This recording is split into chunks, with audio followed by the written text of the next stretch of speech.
Somber weekend, 11 people gunned down, and today the man arrested for that anti-Semitic rampage in Pittsburgh makes his first appearance in federal court. We'll follow all of it for you. I'm Bill Hemmer, live inside of America's Newsroom. Here's to a better day today, huh? Good morning to you, Bill. I'm Sandra Smith. Prosecutors are seeking the death penalty for the suspect, 46-year-old Robert Bowers. This comes as vigils are held to honor the 8 men and 3 women killed in the massacre, ranging in age from 54 to 97 years old. The killings rocking the city of Pittsburgh. Nothing could be more cowardly to do than to walk into a synagogue and you know, with an AR-15 and with 3 handguns and just, you know, blast away at people. To the victims' families, to the victims' friends, we're here as a community of one for you. We will be here to help you through this horrific episode. We'll get through this darkest day of Pittsburgh's history by working together. David Lee Miller is live in Pittsburgh. David Lee, what more do we know about this alleged killer? Sandra, for the most part, 46-year-old Robert Bowers flew under the police radar. Over the weekend, authorities searched his home and his car. They did not reveal what, if anything, they found. He has a history of posting anti-Semitic messages on the internet. And according to a police affidavit, during the murder spree at the Tree of Life synagogue, he shouted, "I want to kill Jews." He entered the synagogue heavily armed, and during the attack, officials say he used all of his weapons. Bowers was armed with multiple weapons. He had 3 Glock 357 handguns and an AR-15 assault rifle. Inside the synagogue, Bowers shot and killed 11 individuals.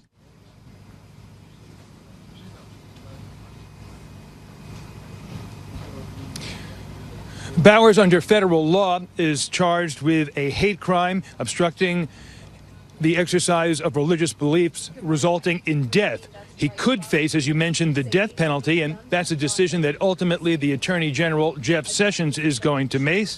Also, he faces state charges, 11 counts of homicide. Later today, he's going to appear in federal court before a federal magistrate. It will be his initial court appearance. Sandra? David Lee, we're also now hearing from some of the survivors. What are you hearing? We're hearing some terrifying stories of what unfolded in the synagogue for the approximately 1 hour that Bowers was inside. Some of the survivors simply do not know why their lives was spared. Well, one of the congregants, Barry Werber, described being in a room with a friend of his, Mel Wax. Wax, at some point, opened the door to the room where they were hiding. Wax was shot. Werber was spared. Just one of the many horrific stories that are coming to light today. Now, outside the synagogue this morning, there is still yellow police tape. It is still a crime scene 48 hours after the attack got underway. But in addition to the police tape, there is also a makeshift memorial. There are 11 stars of David outside with the names of the deceased. Also, the names of all 11 who died are now published today on the front page of the local paper. As it has been said, Sandra, grief is a process, not a state. Back to you. David Lee Miller in Pittsburgh this morning. Thank you. I want to get more on this right now. Daniel Linsky, former Boston police chief. Sir, thank you for your time. We're trying to sort through this and figure out answers. Hard to do. Anti-Semitic postings frequent online. How do you, as an investigator, make the leap from a threat online to something as horrific as what happened on Saturday? It's tough, Bill, but you need to put keywords in that can be searched quickly, that don't give you a lot of false hits, so that you can focus on the vast majority of tweets and posts out there and find those that are most concerning. Obviously, this individual, we're looking at posts and we find him very concerning, but we've got to get systems in place that look at these things up front ahead of time. AR-15, 3 handguns. If he got back outside, he might have killed more. Police shooting him there. He will be arraigned this afternoon. What do you expect from him? Do you expect him to talk or not? I expect him to talk. He started talking to the officers there at the scene. He wanted to be heard as to why he did this horrific incident. Those who are like-minded like him, we saw that in Nazi Germany years ago. They want to have their message heard. We want to make sure we drown that message out. Pittsburgh is doing a great job of doing that now. The entire community coming together wasn't just Jewish cops. It was Christian cops, Muslim cops, Baptist cops.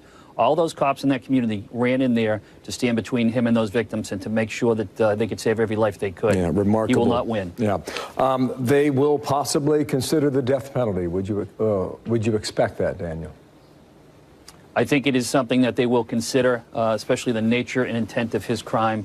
I just wish we had a system that if we do have a death penalty, that it was a lot less cumbersome for the victims. That's a long, drawn-out process, so it's something that has to be taken into consideration, and it should be up to the victims to determine what they want to see in the case, yes, along with prosecutors. That's a very interesting point. We're just looking at the victims here on screen, and Rose Mallinger, age 97. You don't spend 97 years on this planet to go the way that she went.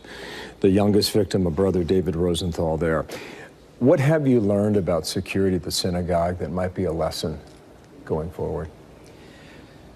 In any event, synagogue, workplace, school, we need to look at the threats that are out there. And right now, the threats are numerous and varying in nature. We've got to have concentric circles of security. We've got to have drills and programs in place to make sure people are prepared for this. When you go in to a theater or to a synagogue or place of worship, you should know your exits. You should have a plan what you would do in case evil comes your way. It's unfortunately what we have to do to minimize the risk of life in these situations when we've got a world full of individuals that are filled with evil and hate. Daniel Linsky, thank you, sir, from Boston today. We're going to sort through this story together, as horrific as it is. Sir, thank you for coming back today. Thanks, Bill. Well, another Fox News alert on a Monday morning, an Indonesia passenger plane crashing into the sea minutes after takeoff from Jakarta. All 189 people on board are now feared dead. Benjamin Hall's following this story from our London bureau this morning. Benjamin, what are we learning about what caused this plane to come down? Sandra, at this point, it really is still a mystery. Weather conditions were almost perfect for flying. It was a relatively brand new plane. As you say, just minutes after takeoff, 13 minutes, in fact, is when the plane came down. It had reached an altitude of about 5,200 feet and suddenly just plummeted down into the ocean. One clue, perhaps, from the chief executive of Lion Air is that he said the plane had had an unspecified technical issue on a previous flight Sunday, but then he said that engineers had checked that out, that this had been resolved. Flight JT610 took off from Jakarta at around 6:20 in the morning local time Monday for a short one-hour flight to Pangplang. It's a tin mining town just north. Lion Air, a discount carrier, is one of Indonesia's biggest airlines, though it has had a couple of incidents in the past. The plane crashed into water about 100 to 130 feet deep, making recovery efforts at the moment very difficult.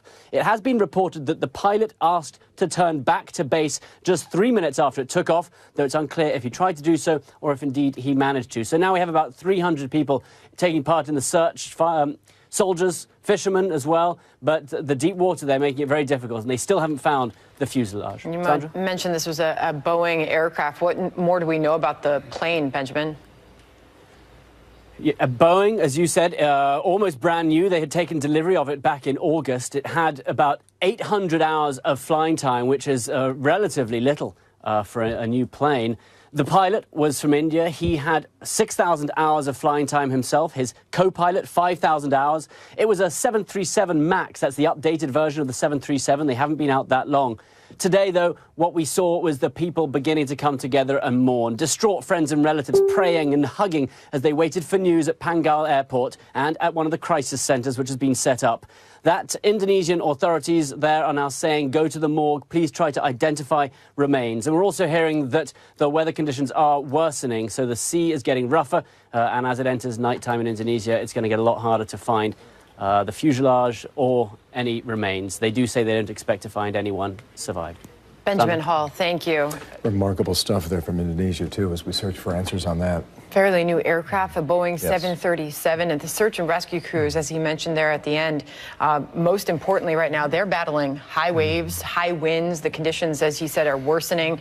So all the best to the search and rescue teams as they continue to pull more from the sea. Back on that as we get answers. 10 minutes past now. Another alert today. The man accused of sending those mail bombs to high-profile Democrats will be in court. First appearance this afternoon. We're live outside the courthouse in Florida with the latest on that case. Plus, there is is this. The choice for every American this November is between resistance and results. How about the Democrats? No. Their whole theme is resist. President Trump is crisscrossing the country, stumping for Republicans in battleground states as we move closer to Election Day. What is the state of the race with just 8 days now to go? Next, former New Hampshire Governor John Sununu will join us. Also, Beantown is title town yet again. These people in Boston must be exhausted, right? Red Sox celebrate another World Series championship. Why, this could go down as one of the greatest teams in baseball history. Wow. Crazy game, unbelievable, one of the best games I've ever seen. Sale, unbelievable, unbelievable. Unbelievable. Unbelievable. Let's go, World Series!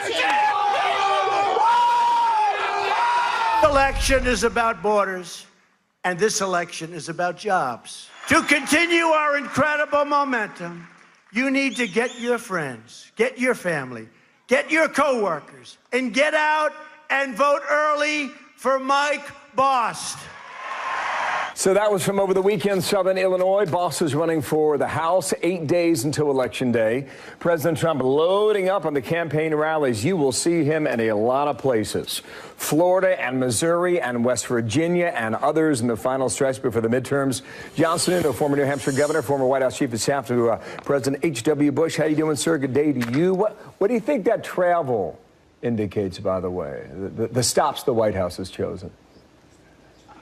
I think the president and the White House made a decision long ago that he was going to be active in the campaign, and he's just delivering on that commitment. It is the last week. This is the week where all the campaigns put their last dollar into the game. The volunteers put their last ounce of energy into the game, the phone calls, the door knocking.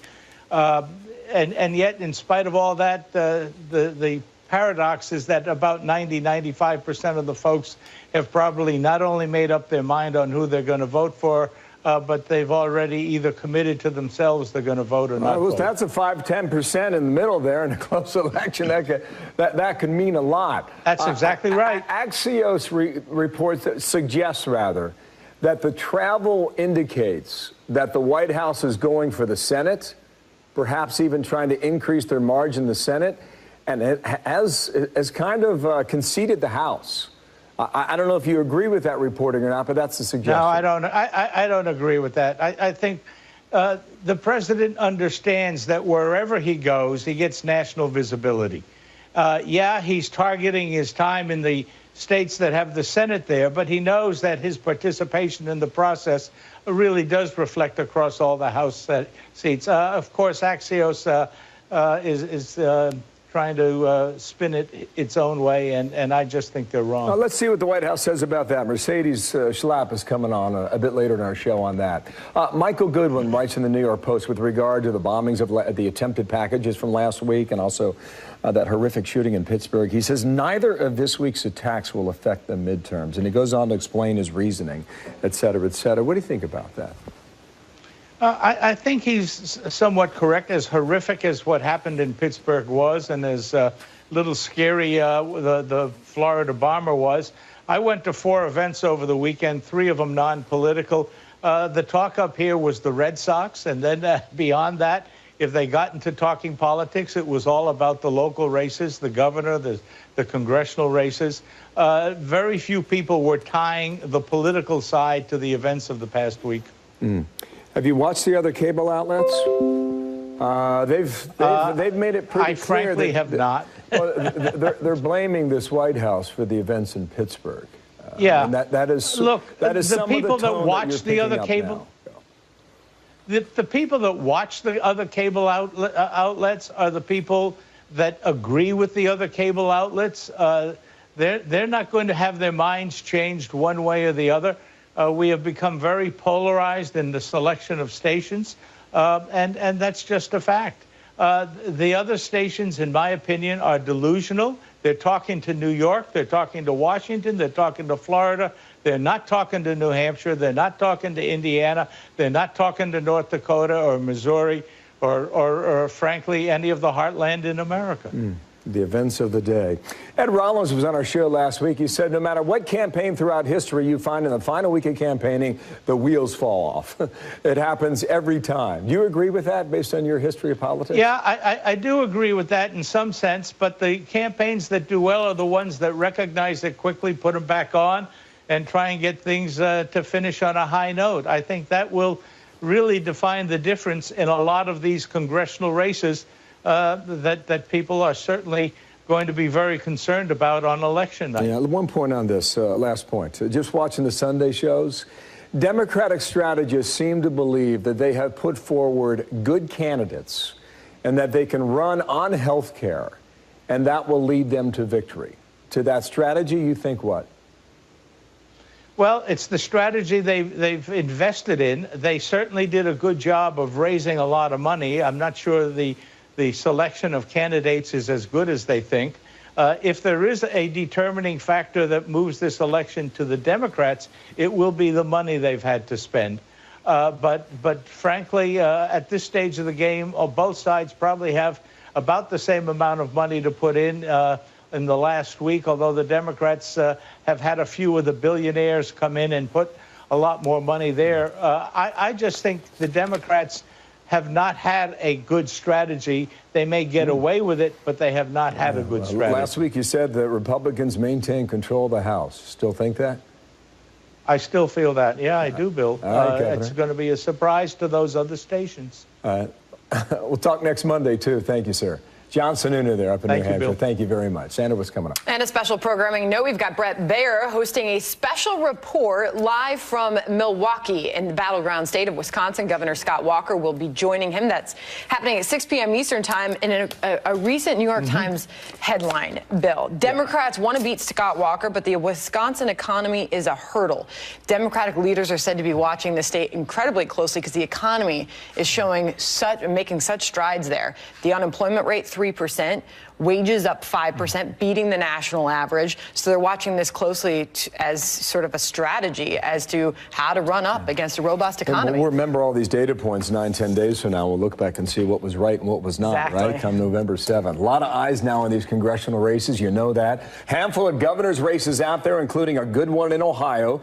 Could have reverberations all across the country. So we are live from the Buckeye State this morning. And that migrant caravan getting closer and closer to our southern U.S. border. The White House vowing to keep it from crossing over. But what is that going to take? What the president is making clear is every possible action, authority, executive program is on the table to consider to ensure that it is clear that there is a right and legal way to come to this country and no other ways will be tolerated. White House sending troops to help keep them out. This caravan is not getting in.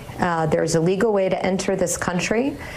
Those who choose to enter illegally will be stopped. My general message to this caravan is do not come. You will not be allowed in. There is a right way to emigrate to the United States, and this is not it.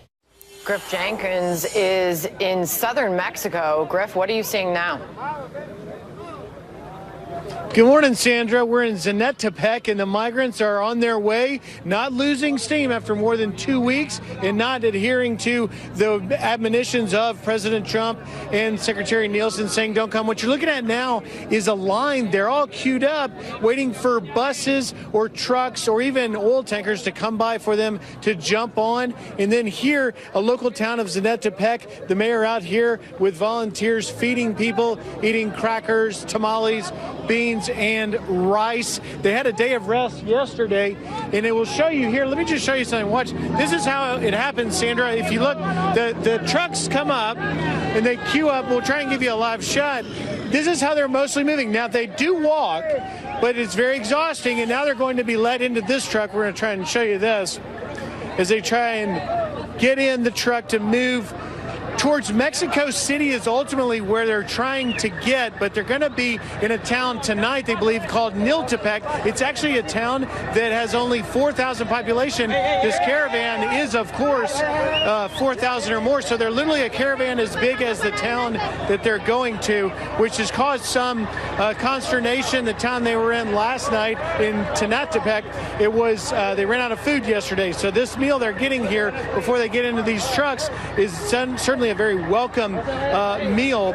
And as you see them just climbing in, it's anything that they can get onto to make their way towards Mexico City and ultimately, obviously, to the United States, despite the fact that the administration says they're clearly not going to be allowed in. Sandra? Just getting a geographic idea of where you are right now, Griff. Proximity to Mexico City, distance that they have to travel to get there? Well, they've got several days. I mean, look, we are still 1,000 miles almost to McAllen, Texas, but these folks want to go to Tijuana. That's almost 2,000 miles. But Mexico City is interesting because most of the migrants say they've rejected President Peña Nieto's offer of having some asylum in the southern states of Oaxaca or Chiapas. They want to ultimately go to Mexico City, and Pueblo Sin Fronteras, the organizing group, wants to make a political statement there. It's the first time any of these caravans have gone directly to Mexico City. Mexico City is a city of population of more than 20 million people, upwards of 20 million people. So for 4,000, 5,000, 6,000 immigrants to just sort of disappear in Mexico City, a few of them have told us off camera they might opt for that. Ultimately, though, their goal is to get on these trucks and make their way, no matter how long it takes, to the United States. Sandra? Griff Jenkins, thank you for your continued reporting on that. Yeah, more on that caravan coming up here in a moment. The White House sending a stark warning for the thousands seeking entry into the U.S. Our headliner today, former acting director of ICE, Tom Homan, is here today, so we'll talk to him next hour. Plus, a somber weekend. Thousands mourning the 11 people massacred at a Pittsburgh synagogue Saturday morning. We'll hear from a lawmaker who represents part of Pittsburgh. Also, the man accused of sending those packages to high-profile Democrats last week will be in court. First appearance is today. We're live outside the courthouse in Florida. Coming up next. He's always up there in the DJ booth working on something, and now, hindsight being 2020, he could have been making bombs right here in the DJ booth. Off the week on a positive note, Dow Jones up 212 points. This after a wild week last week. And of course, a lot to talk about how rough October has been for market losses. So here we go, kicking off a new week, which will enter November this week. And looking pretty good so far this morning. First how about a breather, huh? We could use one. Right. I raised my hand. So there we are, 207 to start the week here. Not bad. Keep it rolling, right? Nice.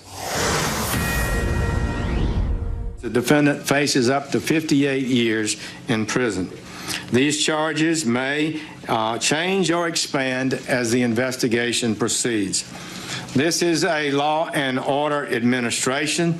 We will not tolerate such lawlessness, especially not political violence. So there's the AG, Jeff Sessions, condemning last week's attempted pipe bomb attacks. His remarks come as the suspect, Cesar Sayoc, is expected in federal court in Miami, accused of mailing multiple packages to various top Democrats. Steve Harrigan's outside the federal courthouse.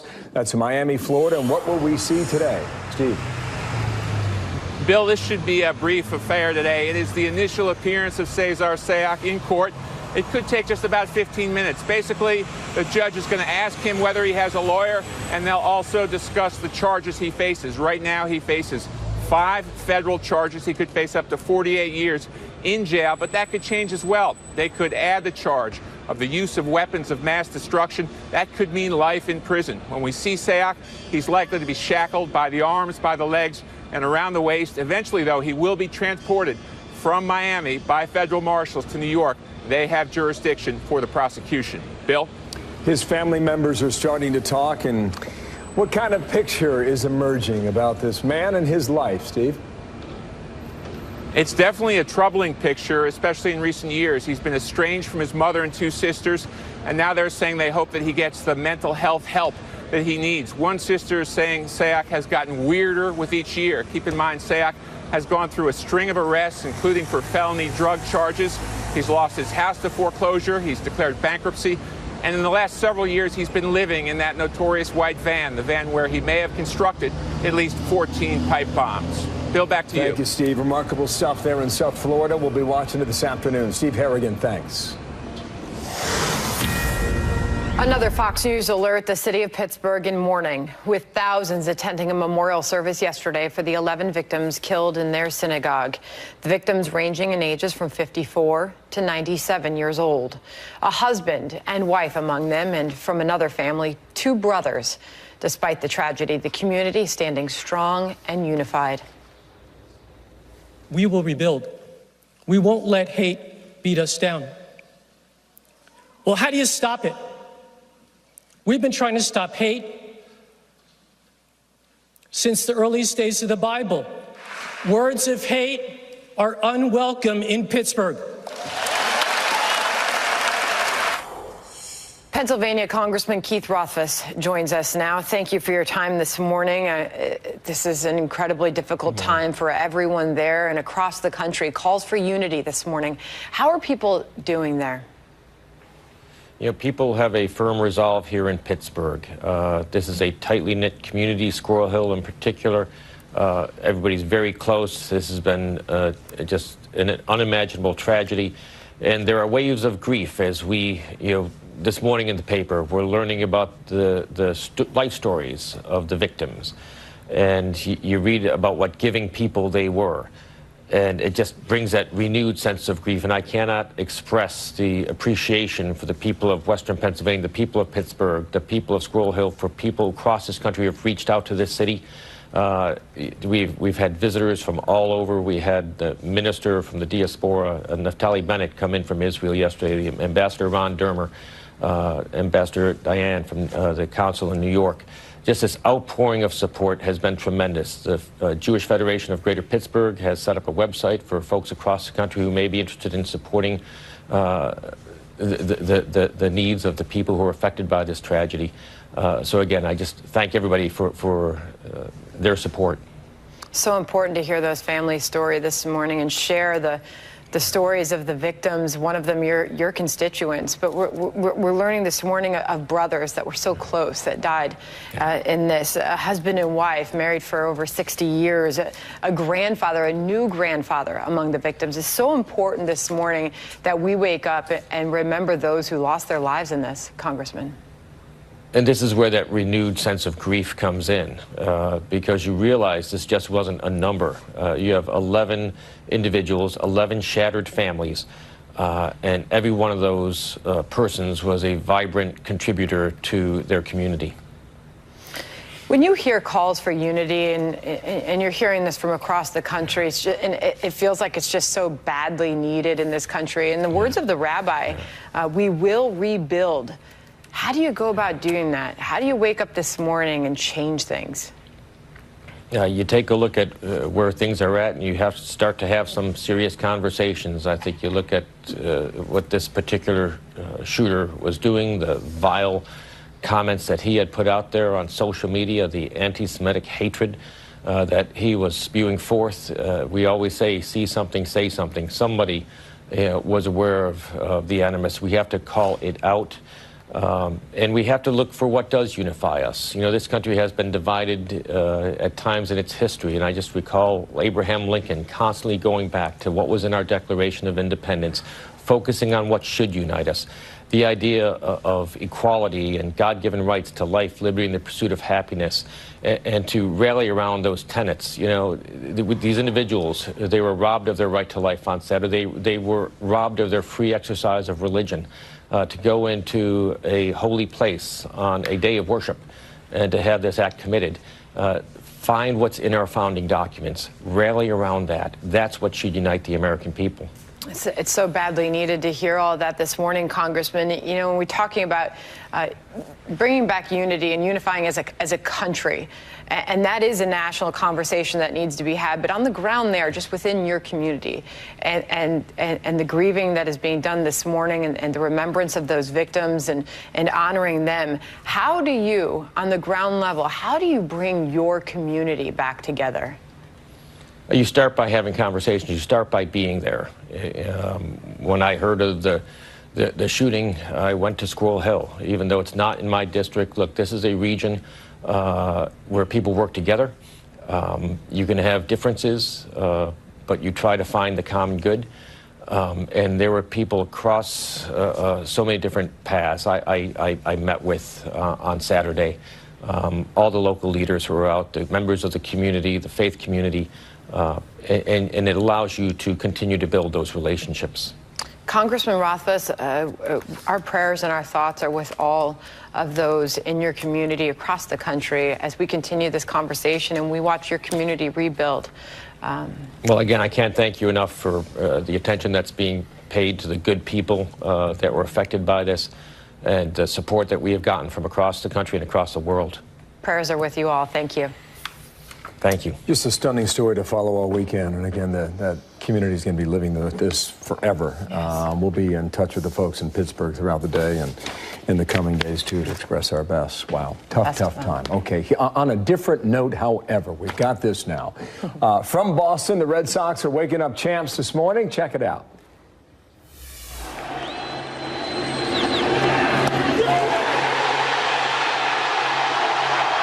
There it is, Smitty. Boston has now won 4 titles in 15 years. Unbelievable. They're spoiled. Wow. They beat the LA Dodgers 5-1. Game 5, Steve Pearce 2-run home run. The first inning gave the Sox an early 2-0 lead. Pearce's 3rd homer of the series. He was the MVP, and Boston's going nuts. Going to be a big parade there as well. Coming up real soon. You know, if you're from Boston, right, you're a Patriots fan or a Red Sox fan. You expect to win. You expect to win, and you're exhausted, right? I mean, you're staying up every night of the week, late, and then, but you win the World Series. A lot of complaints about the late nights, but there you go. You win the World Series. Well done, Boston. After Marianne Marsh is coming up next hour, by the way. She's one of these tired folks. Expect to hear from her. Lost a lot of sleep. All right. Champs. We look forward to that. Nice. Congratulations to them. Meanwhile, this Fox News alert: Israel conducting airstrikes on Iranian targets across Syria. The White House backing the move, but are U.S. forces now at risk for retaliation? Retired 4-star General Jack Keane will join us on that next. I pledge allegiance to the flag of the United States of America and to the republic for which it stands, one nation, under God, indivisible, with liberty and justice for all. 55% of the runoff vote, beating a center-left opponent. Sunday's election being called Brazil's most polarized, tense, and violent in Brazil. President Trump tweeting this morning had a very good conversation with the newly elected president of Brazil, who won his race by a substantial margin. We agreed that Brazil and the United States will work closely together on trade, military, and everything else. Excellent call. Wished him congratulations. Interesting story, too, with all the corruption, all the crime in Brazil. The White House now standing behind another American ally, Israel, and an offensive against Iran-backed forces in Syria. There's concern at the Pentagon that U.S. troops in that region in Syria could become targets for retaliation. General Jack Keane, retired 4-star general, chairman for the Institute Study of War and General on a Monday. Good day to you. What do you think of the premise about retaliation, sir? Well, first of all, this is fundamentally a test of wills between Syria and Iran. Iran sees Syria as its strategic anchor in the Middle East. It's the center point for them establishing the Shia crescent from Iran all the way to the Mediterranean. And they want to encroach clearly on Israel's sovereignty from there. So that's what this fight is about. And as it pertains to the United States in your question, it's a good one. I suspect not, and here's why.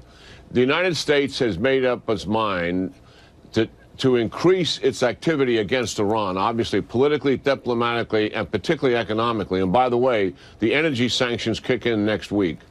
But we've also made a decision not to engage Iran militarily in the Middle East or in Syria unless provoked by them. If they start attacking our troops, because we're likely providing intelligence to the Israelis to assist them with some of these targeting, that would give the United States the wherewithal to respond, and something I don't think the Iranians want any part of. Interesting. 200 targets hit in Syria over the past 18 months. That's what the Israelis have done. They are determined, as you point out, not to allow Iran to get in there. I don't know how ultimately that is possible in terms of a vacuum, General. Yeah, what's happening is Iran is very aggressive because Syria means so much to them. So they fly on chartered airplanes or their military aircraft into Damascus, missiles, ammunition, commodities. They also use commercial airlines to do the very same thing. And then they're driving through Iraq into eastern Syria and bringing also ammunition and supplies through that. What happens is the Israelis are striking those convoys now all the way in eastern Syria for the first time. Secondly, when those weapons get offloaded and they get taken to a warehouse someplace around Damascus or in the suburbs, the Israelis strike it. They don't want them establishing military bases to start firing those missiles at them. Iranian foreign minister was on CBS over the weekend. With regard to the U.S.-Saudi relationship, he said the following. The blanket support that the U.S. provides to Saudi Arabia and to Israel has enabled them to carry out atrocities that would not have happened had there not existed this blanket support, blind support. You know how this administration feels about Iran, its influence in the neighborhood. Did we choose wisely with the Saudis, General? Well, the Saudis, that relationship goes 70 years. It's clearly in our national interest. But what has happened there recently is certainly trampling all over American values. And we've got to condition them and influence a behavioral change, I believe. And I think that's where we'll be heading. But it's absolutely hypocrisy coming out of the mouth of that foreign minister. They've got tens of thousands of people in their prisons. They kill people on a regular basis that are opposed to the regime. And finally, we have an administration that's no longer appeasing them, which is what happened the last 8 years, and is standing up against them with our Sunni Arabs, which is the appropriate thing to do. It's a changing world, huh? In front of our eyes. General, thank you so much. Jack Keane, nice to see you today in Washington. Yeah. Good talking to you, Bill. Sandra. The hotly contested race for Ohio governor between Republican Mike DeWine and Democrat Richard Cordray. Who has the edge? We will be live from the Buckeye State. Also, Hillary Clinton not ruling out being president. Do Democrats want that? Our A team's on deck to take on her comments and what she said coming up shortly in the next hour of America's Newsroom. Do you want to run again? No. Wait. No. That was a pause. Well, I'd like to be president. Okay. Somber weekend, 11 people gunned down, and today the man arrested for that anti-Semitic rampage in Pittsburgh makes his first appearance in federal court. We'll follow all of it for you. I'm Bill Hemmer, live inside of America's Newsroom. Here's to a better day today, huh? Good morning to you, Bill. I'm Sandra Smith. Prosecutors are seeking the death penalty for the suspect, 46-year-old Robert Bowers. This comes as vigils are held to honor the 8 men and 3 women killed in the massacre, ranging in age from 54 to 97 years old. The killings rocking the city of Pittsburgh. Nothing could be more cowardly to do than to walk into a synagogue and you know, with an AR-15 and 3 handguns and just, you know, blast away at people. To the victims' families, to the victims' friends, we're here as a community of one for you. We will be here to help you through this horrific episode. We'll get through this darkest day of Pittsburgh's history by working together. David Lee Miller is live in Pittsburgh. David Lee, what more do we know about this alleged killer? Sandra, for the most part, 46-year-old Robert Bowers flew under the police radar. Over the weekend, authorities searched his home and his car. They did not reveal what, if anything, they found. He has a history of posting anti-Semitic messages on the internet. And according to a police affidavit, during the murder spree at the Tree of Life synagogue, he shouted, "I want to kill Jews." He entered the synagogue heavily armed, and during the attack, officials say he used all of his weapons. Bowers was armed with multiple weapons. He had 3 Glock 357 handguns and an AR-15 assault rifle. Inside the synagogue, Bowers shot and killed 11 individuals.